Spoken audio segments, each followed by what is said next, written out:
The pandemic's impact on older adults went far beyond COVID-19 infections. It also made them more vulnerable to abuse. Joining us on the KOGO News Live Line is the founder and owner of Lori Williams Senior Services, Lori Williams. Good morning, Lori. Hi, good morning. So when we talk about vulnerable to abuse, are we talking about physical abuse?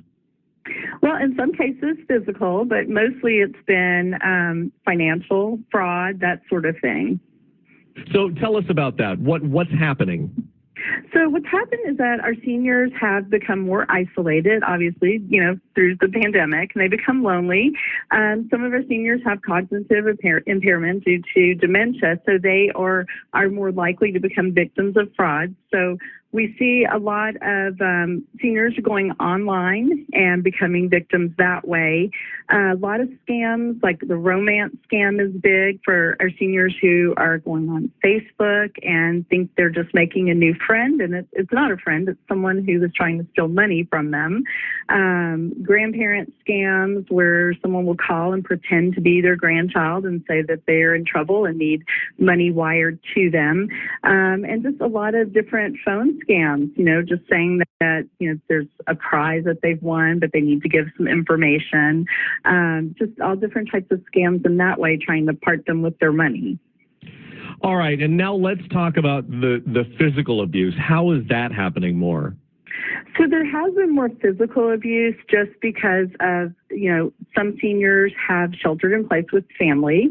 Some seniors were taken out of nursing homes and assisted livings and brought home to live with families because they were afraid of COVID and not being able to see them.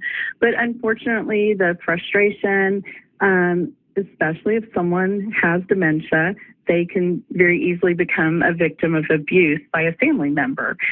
We do see that. We also have seen abuse by caregivers. Caregivers, and is that because a lot of families just aren't able to go and visit? That's the case. There's also just throughout senior living, there are so many people who are not working now. There's such such a demand for care. There's just not as many people there to take care of them. So there's just a big burden and strain put on the caregivers that are there. So there may be more neglect that is happening just because there's not enough people to care for them.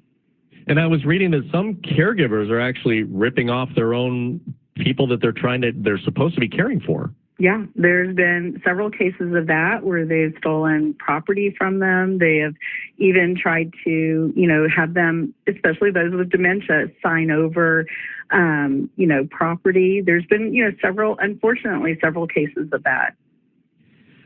That seems odd to me because it seems like you need an attorney to do that, and they say you have to be of sound mind. You do, but there are fraudsters out there. I mean, it's definitely definitely illegal what they're doing. They're not doing it through the proper channels, right. But there certainly have been cases of that happening. So what can you do to protect an aging parent or loved one from elder abuse? Well, the main thing is to educate them on what is what's out there, what can happen.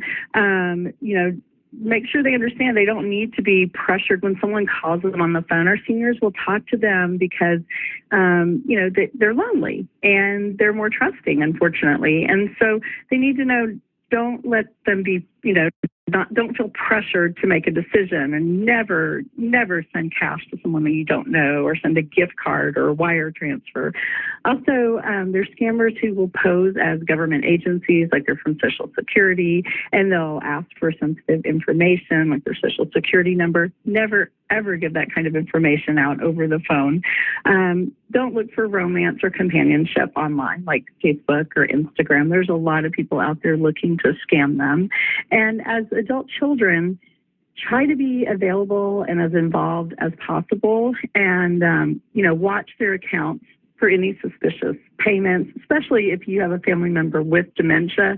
Make sure you are on their bank account and keeping an eye on things.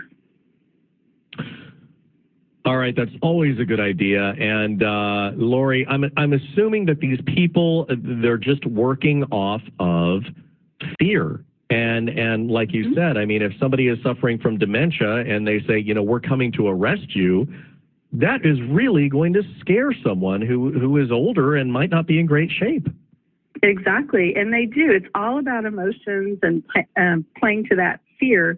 Same thing with the grandparent scam. I mean, they're fearful for their grandchild, and I mean, it's such a common scam that my own stepfather almost fell victim to it, but thankfully he did the right thing and called me. But, you know, there was a young man pretending to be my son. And so, you know, telling him that he had been in a car accident and not to call me, you know, that to send him money to this attorney was going to help him. So it's playing on that fear and an emotion. And of course, you love your grandchild and you're trying to help them, but you have to just stop for a minute and don't make an immediate decision. Just stop and think, does this make sense or not? All right. Lori Williams, founder and owner of Lori Williams Senior Services. Thank you for the tips, Lori.